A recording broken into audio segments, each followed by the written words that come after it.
اللعين الرجيم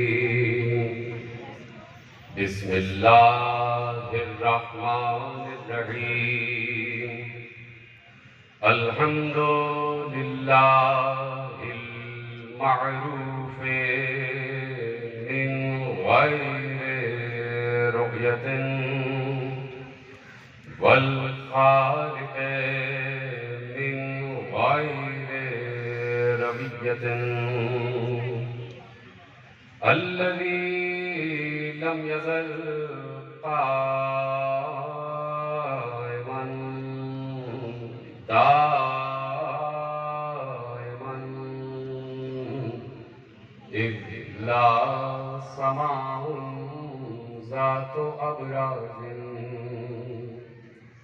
ولا ليل داج ولا بحر ساج ولا أرض ذات مهاد ولا خلق ذو اعتماد والصلاة والسلام والتحية والإكرام على نبي الرحمة وخازن المغفرة وقائد الخير والبركة ومنقذ العباد من الهلكة سيدنا ومولانا أبي القاسم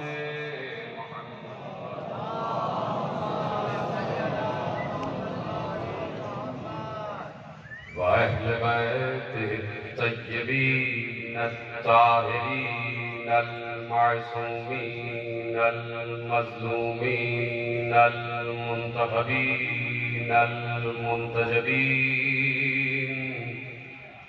الذين أذهب الله عنهم الرجس وطهرهم تطهيرا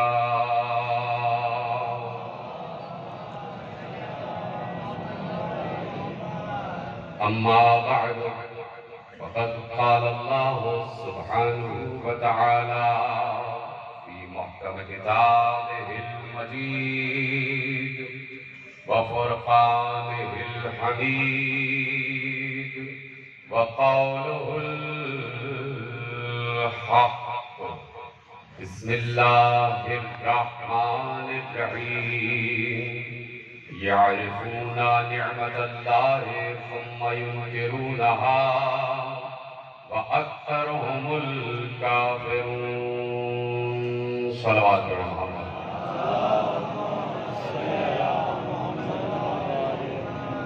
1443 ہجری کے عشر ماہ اذا کی مرکزی امام بارگاہ دھوبی گھاٹ فیصل آباد میں آپ حضرات آج پہلی تقریر سماعت فرما رہے ہیں۔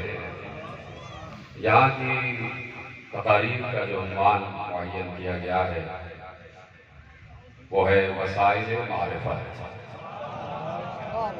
وسائل معرفت پر انشاءاللہ آپ سے کچھ حاصل کریں گے اور انہی امور پر بات ہوگی کہ معرفت کیوں ضروری ہے، عرفان کیوں ضروری ہے، شناخت کیوں ضروری ہے، پہچاننا کیوں ضروری ہے۔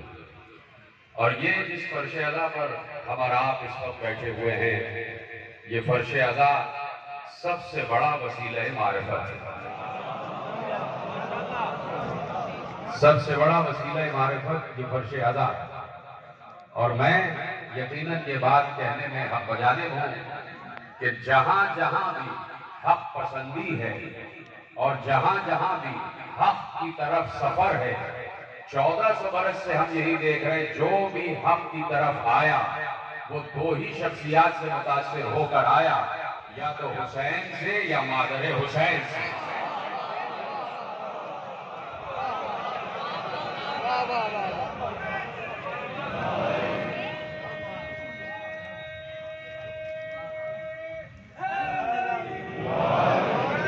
یا تو حسین اسے فرش اضا کی طرف لے کر آئے یا مادر حسین اسے فرش اضا کی طرف لے کر آئے. یعنی جہاں پر بھی حق کی طرف سفر ہے وہ بغیر حسین ناممکن ہے. یعنی یہ ہو ہی نہیں سکتا کہ کوئی قرآن پڑھ رہا ہو اور حسین کو نہ جانتا ہو. کوئی قرآن پڑھے اور حسین کو نہ جانے. دیکھیے جملہ پلٹتا ہوں، یہ ہو ہی نہیں سکتا کہ کوئی حسین کو جانتا ہو اور قرآن کو نہ جانتا ہو.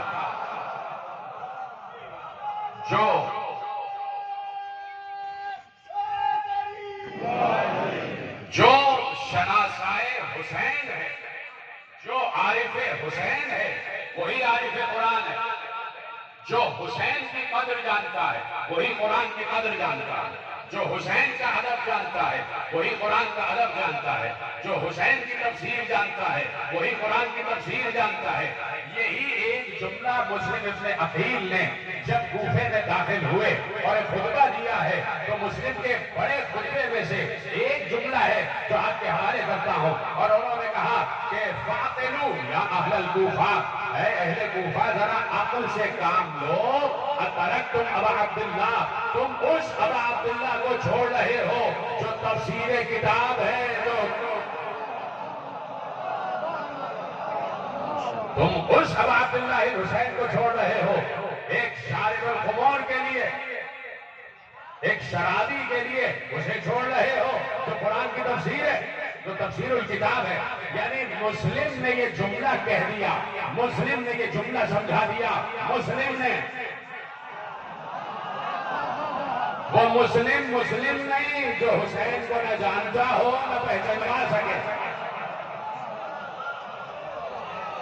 مسلم نے یہ جملہ لکھوا دیا، ثبت کروا دیا سینہ تاریخ پر کہ ہاں اگر کبھی تفسیر قرآن لکھنا چاہو، اگر کبھی توضیح قرآن لکھنا چاہو، اگر کبھی تشریح قرآن لکھنا چاہو، اگر کبھی تفسیر قرآن لکھنا چاہو، اگر کبھی تفسیر کتاب لکھنا چاہو تو صفحوں کے صفحے بھر دو گے، جلدوں کی جلدیں بھر دو گے. کہیں کسی نے 30 جلدوں میں تفسیر قرآن لکھی، کہیں کسی نے 50 جلدوں میں تفسیر قرآن لکھی، کہیں کسی نے 10 جلدوں میں تفسیر قرآن لکھی، کہیں کسی نے 15 جلدوں میں تفسیر قرآن لکھی، کہیں 10 جلدوں میں لکھی جا رہی ہے، کہیں 15 جلدوں میں لکھی جا رہی ہے، کہیں 20 جلدوں میں لکھی جا رہی ہے، کہیں 30 جلدوں میں لکھی جا رہی ہے. وہ سب کا سب صحیح ہے. سب کی محنتوں کو سلام، سب کی محنتوں کا احترام، سب کی محنتوں کا ادب. لیکن سب کی محنتیں ایک طرف اور مسلم کا جملہ ایک طرف.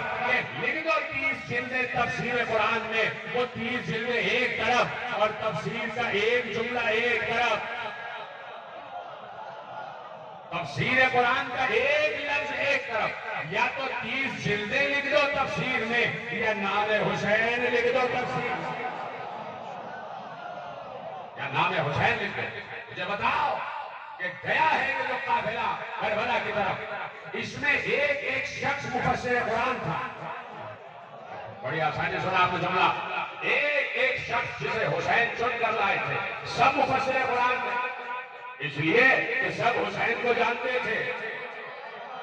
یہ پیچھے والے حضرات میری آواز پہنچ رہی ہے اور میرے پشت پر جو بیٹھے ہیں جن کی وجہ سے میری پشت مضبوط رہتی ہے، وہ تو سب کو سلامت رکھے.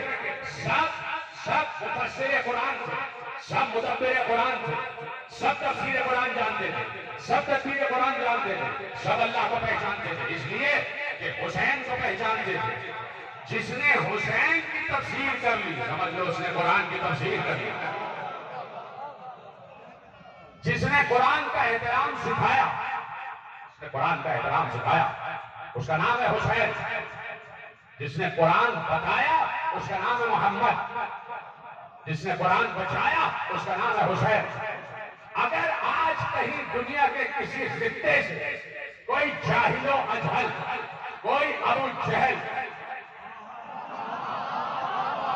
قرآن کی بے حرمتی کرتا ہے تو اس کو جواب دے دو کہ یہ وہ قرآن نہیں ہے جسے تم نے انجیل سمجھا ہوا ہے. اس قرآن کا ایک ہی مفسر ہے، اس قرآن کا ایک ہی تشریح کرنے والا ہے، اس قرآن کی ایک ہی تفسیر کرنے والا ہے. ہمارے ہاں تفسیریں اور قرآن کے نسخے الگ نہیں ہیں. تفسیریں الگ ہو جاتی ہیں، اس لیے کہ پیغمبر نے کسی آیت کے بارے میں کوئی قول کہا ہے، کسی آیت کے بارے میں کوئی اور قول کہا ہے، کسی کو وہ قول میسر آ گیا، کسی کو وہ قول میسر آ گیا، کسی کتاب میں کچھ لکھا ہے، کسی کتاب میں تفسیر کچھ لکھی ہے، یقیناً ہر تفسیر کو ہمارا سلام، لیکن قرآن کا نسخہ ایک ہی ہے، قرآن کا نسخہ ایک ہی ہے، یہ نہیں ہے کہ ابو بکر والا نسخہ الگ ہے، عمر والا نسخہ الگ ہے، عثمان والا نسخہ الگ ہے، قرآن کا نسخہ ایک ہی ہے، اور وہی نسخہ ہمارے ائمہ نے انڈورس کیا۔ وہ علیحدہ بات ہے کہ علی وہ قرآن لے کر آئے تھے جو پیغمبر لے کر وہاں سے آئے تھے۔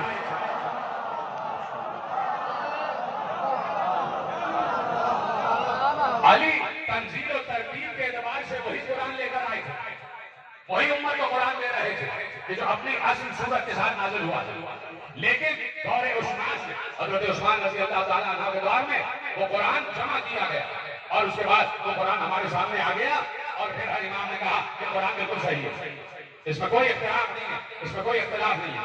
ہاں، ترتیب کے اعتبار سے یہ قرآن ایسا نہیں ہے جیسے تنزیل کے اعتبار سے اترا تھا، اس لیے کہ تنزیل کے اعتبار سے پہلا سورہ ہے اقرا، سب سے پہلے سورہ اقرا اترا، لیکن اس قرآن میں جو ترتیب کے اعتبار سے پہلا سورہ ہے وہ سورہ فاتحہ، وہ سورہ حمد ہے، اور اس کے بعد سورہ بقرہ، اور اس کے بعد ترتیب آگے چلتی ہے، لیکن قرآن کے نسخے کئی نہیں ہیں، ان کا نسخہ الگ، ان کا نسخہ الگ۔ آپ کے یہاں یہ ہوتا رہا کہ متی کی انجیل الگ ہے، یوحنا کی انجیل الگ ہے،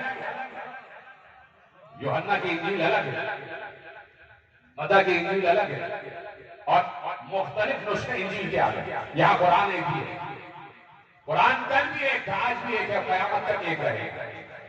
اصل بات یہ ہے کہ قرآن کی ایک تفسیر ہونی چاہیے، اور نازک جملہ آپ کے حوالے کا قرآن کی ایک تفسیر ہونی چاہیے، کہیں کسی نے قرآن کی کوئی تفسیر لکھی، کہیں کسی نے قرآن کی کوئی تفسیر لکھی۔ میں کہنا چاہتا ہوں کہ پیغمبر نے جب قرآن کی تفسیر کی ہے تو یقیناً پیغمبر اور پیغمبر کے بعد آنے والے وارثان علم رسول نے یہ بات بڑی صراحت کے ساتھ ارشاد فرمائی کہ میرے چھٹے امام جعفر صادق علیہ السلام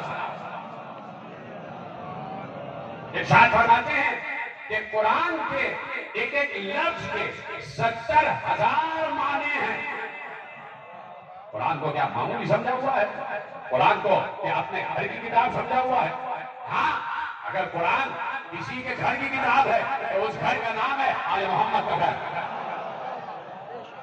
قرآن ہر کسی کے گھر کی کتاب نہیں ہے، جس گھر میں قرآن اترا ہے اب اسی گھر کی بات کرتے ہیں، تفسیر بھی اسی گھر سے لیتے ہیں۔ تو اگر سویڈن میں کہیں قرآن کی بے حرمتی ہوئی ہے تو آج ہم فیصلہ آباد کے اس عظیم مجمع میں بیٹھ کر اور جہاں لائیو گفتگو جا رہی ہے احتجاج ریکارڈ کروا کہ خبردار اس قرآن کو میلی نگاہ سے نہ دیکھنا، اس قرآن کو میلی نگاہ سے نہ دیکھنا۔ اور ہم مسلمانوں کو بھی یہ بتانا چاہتے ہیں کہ ائمہ سے وارثان قرآن سے تفسیر قرآن لی جائے۔ یہ جملہ آپ نے محفوظ کر لیا، ریکارڈ کر لیا کہ وارثان قرآن سے تفسیر قرآن لی جائے، جو قرآن کا وارث ہے اس سے تفسیر قرآن لی جائے۔ اس لیے قرآن نے سورہ فاتر میں قرآن کے وارثوں کی طرف اشارہ فرمایا اور بڑے عظیم الفاظ کے ساتھ اشارہ فرمایا۔ ایک بار ارشاد ہوا سورہ مبارکہ فاتر، ثم اورثنا الکتاب الذین اصطفینا من عبادنا ومنهم ظالم بنفسه ومنهم مقتصد ومنهم سابق بالخیرات باذن اللہ ذالک هو الفضل الکبیر۔ اللہ نے کہہ دیا کہ ہم نے اس کتاب کا وارث مصطفیٰ بندوں کو بنایا۔ سلامت رہے آپ۔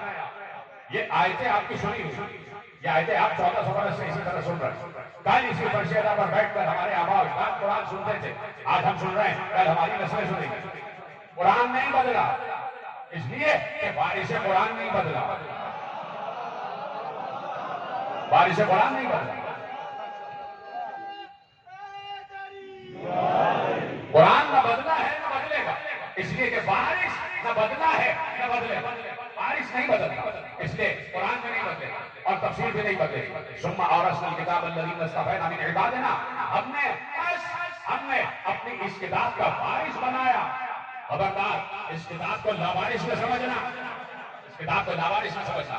تو یہ آیت ہر گستاخ قرآن کی طرح مخاطب ہو کے کہہ رہے ہیں کہ اس کتاب کو لاوارث میں سمجھ، یعنی گستاخی ہو رہی ہے، تو اس گستاخی کا جواب یہ ہے کہ ثم اورثنا الکتاب الذین اصطفینا من عبادنا، ہم نے اپنی اس کتاب کا وارث اپنے مصطفیٰ بندے کو نہیں، مصطفیٰ بندوں کو بنایا ہے۔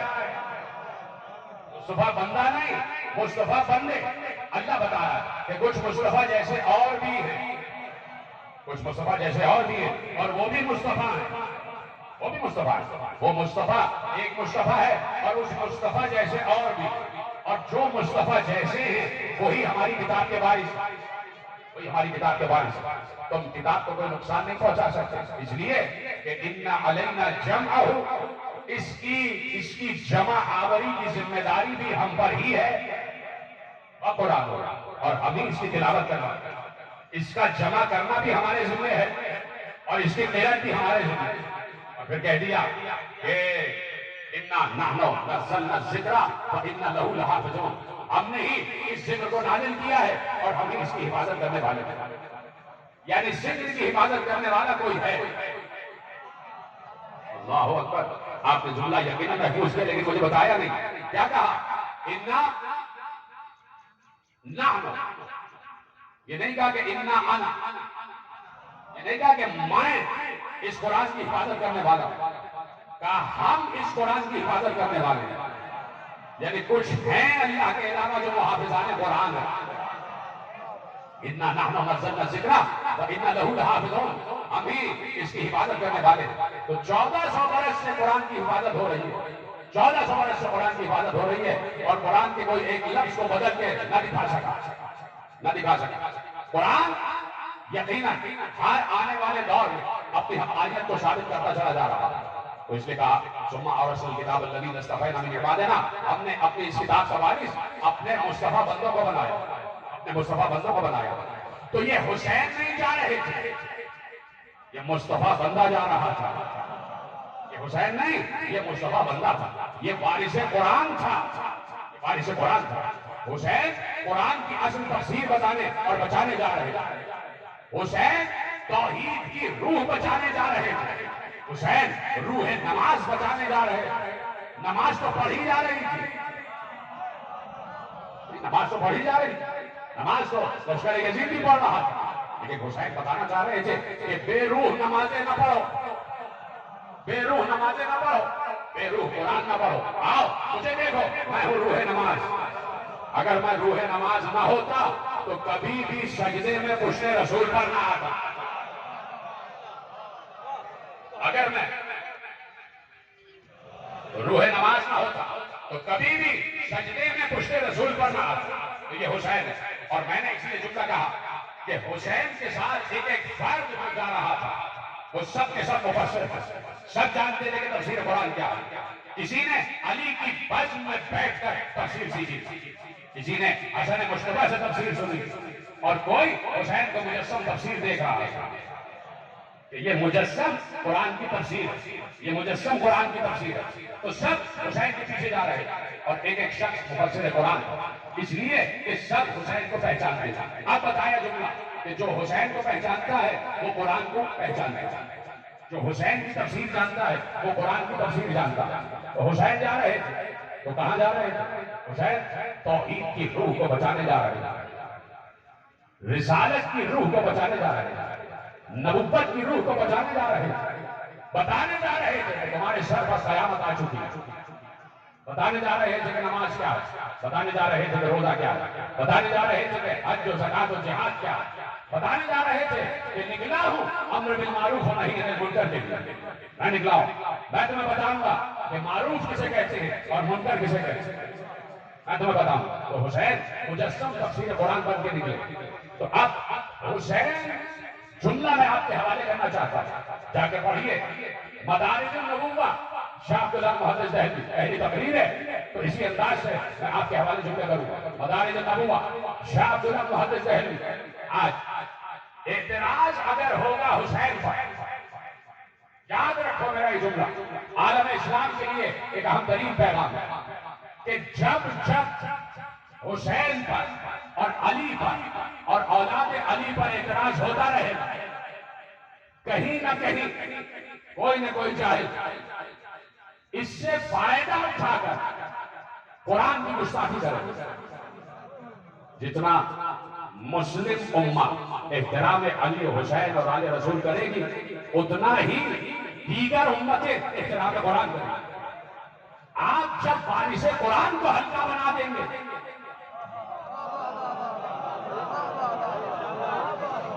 آپ جب بارشان قرآن کو ہلکا بنا دیں گے تو وہ قرآن کو ہلکا بنا دیں گے. اس لیے یہ مجالس برپا ہو رہی ہیں تاکہ بتایا جائے کہ معرفت کسے کہتے ہیں, تاکہ بتایا جائے کہ رسول کی معرفت کیا ہے, تاکہ بتایا جائے کہ آل رسول کی معرفت کیا ہے, تاکہ معلوم ہو کہ انہی کے ذریعے سے معرفت قرآن آگے بڑھے گی. تو اب اعتراض ہوتا ہے, بار بار اعتراض ہوتا ہے, ہر سال اعتراض ہوتا ہے. روتے کیوں ہو, گریا کیوں کرتے ہو؟ اس نے کہا ہے بدعت ہے, ایسا نہیں کرنا چاہیے, یہ نئی ایجاد ہے. تو بھائی بات یہ ہے کہ میں نے جملہ عرض کیا اور یہ بات ریکارڈ ہو جائے کہ مدارج النبوہ شاہ عبداللہ محدث دہلوی جب جنگ احد سے واپسی ہوئی ہے, میرے نوجوان دوست جو پڑھنے کے عادی ہیں وہ فوراً اس روایت میں پہنچ گئے ہوں. جب جنگ احد سے واپسی ہوئی اور پیغمبر مدینے کی گلیوں سے گزرتے ہوئے اپنے حجرے کی طرف جا رہے تو ہر گھر سے رونے کی آواز سنی, ہر گھر سے رونے کی آواز سنی. عورتیں رو رہی تھیں, عورتیں رو رہی تھیں. پیغمبر نے اپنے اصحاب سے پوچھا یہ عورتیں کیوں رو رہی ہیں, یہ خواتین کیوں رو رہی ہیں؟ کہا کہ یہ اپنے اپنے شہیدوں کو رو رہی ہیں, جو احد میں شہید ہوئے ہیں ان کو رو رہی ہیں. تو پیغمبر نے کہا اے کاش کوئی میرے چچا حمزہ پر بھی رونے والا ہوتا. سلامت رہے آپ. مدارج النبوہ عبدالحق محدث دہلوی, اے کاش کوئی میرے چچا حمزہ پر بھی رونے والا ہوتا. ابھی پیغمبر اپنے گھر پہنچے تھے کہ ایک بار عورتیں جو مدینے کے گھروں کی عورتیں تھیں وہ اپنے سر پر نقاب ڈال کر پیغمبر کے حجرے کے شہر میں آ کر بیٹھ گئی اور رونا شروع کی. پیغمبر نے کہا یہ عورتیں یہاں کیوں آئی ہیں؟ کہا کہ یہ رونے آئی ہیں. کہا کس کو رونے آئی ہیں؟ کہا آپ کے چچا حمزہ کو رونے آئی ہیں. سنیں گے آپ, پیغمبر کے گھر میں عورتیں رو رہی ہیں. بڑی آسانی سن رہے ہیں آپ دنیا میں عزیزو, پیغمبر کے گھر میں صحن رسول میں نہیں, یہ صحن رسول نہیں ہے, یہ صحن قرآن ہے, یہ صحن اسلام ہے, یہ صحن اسلام ہے, یہ صحن قرآن ہے. تو صحن اسلام میں بیٹھی بھی عورتیں رو رہی, گریا کر رہی. تو پیغمبر نے کہا کس پر گریا کر رہی؟ کہا آپ کے چچا حمزہ پر گریا کر رہی. جیسے ہی سنا کہ میرے چچا حمزہ پر گریا کر رہی تو کیا ہونا چاہیے؟ صدر اسلام کا واقعہ ہے نا بھائی. ابھی تو اسلام اپنی ترتیب کی منازل میں ہے, ابھی تو اسلام اپنے اٹھنے کی منزلوں پر, اپنی تعمیر کی منزلوں پر. اسی وقت یا رسول اللہ فیصلہ کروا دیجیے, یا رسول اللہ اسی وقت فیصلہ کروا دیجیے کہ رونا حرام ہے یا حلال ہے, تاکہ جھگڑا ہی ختم ہو جائے. تو اب رسول جھگڑا ختم کروا رہے ہیں, اب رسول جھگڑا ختم کروا رہے ہیں, اب رسول اختلاف ختم کروا رہے ہیں. یا رسول اللہ اسی وقت فیصلہ ہو جائے کہ رونا چاہیے یا نہیں رونا چاہیے. تو پہلا جملہ تو یہی کہا تھا مدینے کی گلیوں سے گزرتے ہوئے, اے کاش میرے چچا حمزہ پر بھی رونے والی ہیں روتی. یعنی پیغمبر کی خواہش ہے کہ شہید پر رویا جائے, پیغمبر کی خواہش ہے کہ شہید پر رویا جائے. کیوں یا رسول اللہ, شہید تو زندہ ہوتا, شہید تو زندہ ہوتا. تو پیغمبر نے کہا ہاں زندہ پر بھی رویا جا سکتا ہے, زندہ پر بھی رویا جا سکتا ہے. یا رسول اللہ ابھی فیصلہ کروا دیا کس پر رو رہی ہیں؟ کہا کہ آپ کے چچا حمزہ پر رو رہا ہے. تو آپ سنیں گے جملہ, شاہ عبدالحق محدث دہلوی مدارج النبوہ لکھ رہے ہیں, تحریر فرما رہے ہیں. تو فوراً رسول اللہ نے ان تمام رونے والوں کی طرف دیکھ کر کہا, دیکھ رہے میرا اشارہ, دیکھ رہے تمام رونے والوں کی طرف دیکھ کر کہا رضی اللہ عنکن وعن اولادکن وعن اولاد اولادکن, اللہ راضی ہو ان رونے والوں سے. سلامت رہے آپ. اللہ راضی ہو ان رونے والوں سے. تو ہمیں نہیں پتا کہ رضی اللہ کسے کہتے ہیں, ہمیں تو یہ معلوم ہے جو روتا ہے وہ رضی اللہ ہوتا ہے.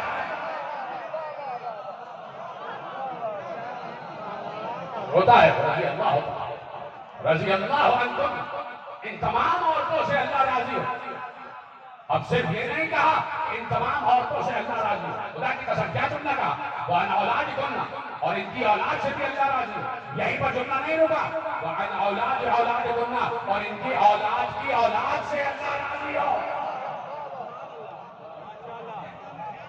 یعنی جو روتا ہے پیغمبر کی روح سے، اس کی اولاد بھی رضی اللہ ہوتی ہے. اس کی اولاد سے بھی اللہ راضی ہوتا ہے. یعنی رونے والوں سے اللہ راضی ہے. رونے والوں سے اللہ راضی ہے. اللہ رونے والوں سے راضی ہے. اور کون کہہ رہا ہے؟ پیغمبر دعا مانگ رہا ہے. تو کوئی ہے جو مجھے یہ بتائے کہ پیغمبر کی دعا رد ہو گئی؟ پیغمبر کی دعا رد نہیں ہو سکتی. پیغمبر کی دعا قبول ہے اور آج تک قبول ہے. تو اللہ آج بھی رونے والوں سے راضی ہے. تو یہ کیسے لوگ ہیں؟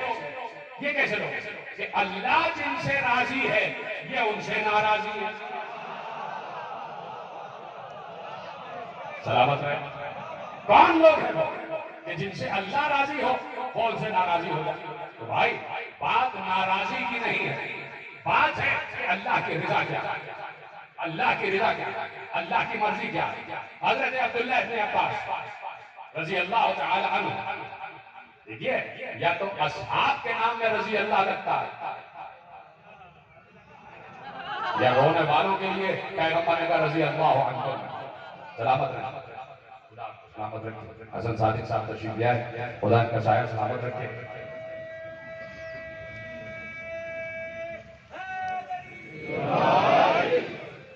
تو حسن صادق صاحب بات چل رہی ہے رونے والوں کا، اور آپ ایک ذاکر ہیں، آپ ماشاءاللہ رلاتے بھی ہیں روتے بھی ہیں. تو بات ہو رہی ہے رونے والوں کا. رضی اللہ عنہ، ان سے اللہ راضی ہو، ان سے اللہ راضی ہو. تو رونے والوں سے اللہ راضی ہو. ٹھیک ہے. حضرت عبداللہ ابن عباس بعد شہادت حسین اتنا روئے ہیں کہ آنکھیں سفید ہو گئی. آنکھیں سفید ہو گئی. بعد شہادت حسین لکھا ہوا ہے، جا کے پڑھیے گا. بعد شہادت حسین اتنا شہادت حسین پر روئے ہیں کہ آنکھیں سفید ہو گئی، آنکھوں کی بینائی چلی گئی. ٹھیک ہے. حضرت عبداللہ ابن عباس جملہ دینے جا رہے ہیں. اب جملہ میرے نوجوان دوستوں تک میں پہنچانا چاہ رہا ہوں جن کے دل تر و تازہ رہتے ہیں اور جن کے دل اور جن کے دماغ جملہ وصول اور محفوظ کرنے کے لیے تیار ہے. توجہ فرما لیں. اب میں نے جملہ کہہ دیا کہ حضرت عبداللہ ابن عباس رضی اللہ تعالیٰ عنہ کے لیے لکھا ہوا ہے کہ بعد شہادت حسین بہت روئے. حسین کی شہادت پر روئے، زندہ پر روئے. کوئی شہید زندہ ہوتا ہے نا، زندہ پر روئے. تو اب جملہ میں آپ کے حوالے کرنا چاہتا ہوں. حضرت عبداللہ ابن عباس صحابی رسول ہیں، بڑے مقتدر صحابی رسول ہیں. تو بس جملہ لے جائیے، اگر سمجھ میں آ جائے تو مجھے ہاتھ اٹھا کے ضرور بتائیے گا کہ جملہ آپ تک پہنچ گیا. جو رونے پر عبداللہ ابن عباس کا حشر ہوگا وہی حشر ہمیں بھی قبول ہے.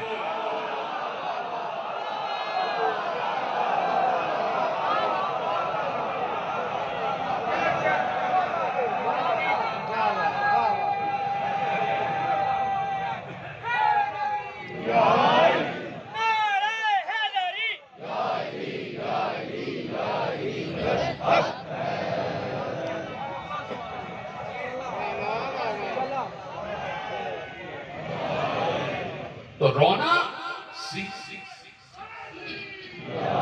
سیرت صحابہ، رسول کے دوستوں کی سیرت. اگر آپ اس دور میں ہوتے تو 1400 برس کا فاصلہ آ گیا. یعنی تابعین بھی اور تبع تابعین بھی اس سے کوئی اختلاف نہیں رکھتا تھا، کوئی اختلاف نہیں رکھتا.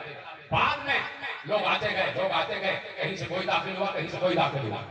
اس نے دیکھا یہ رونا تشریح اسلام کا سبب بن رہا، یہ رونا توضیح اسلام کا سبب بن رہا، یہ رونا رفعت دین کا سبب بن رہا.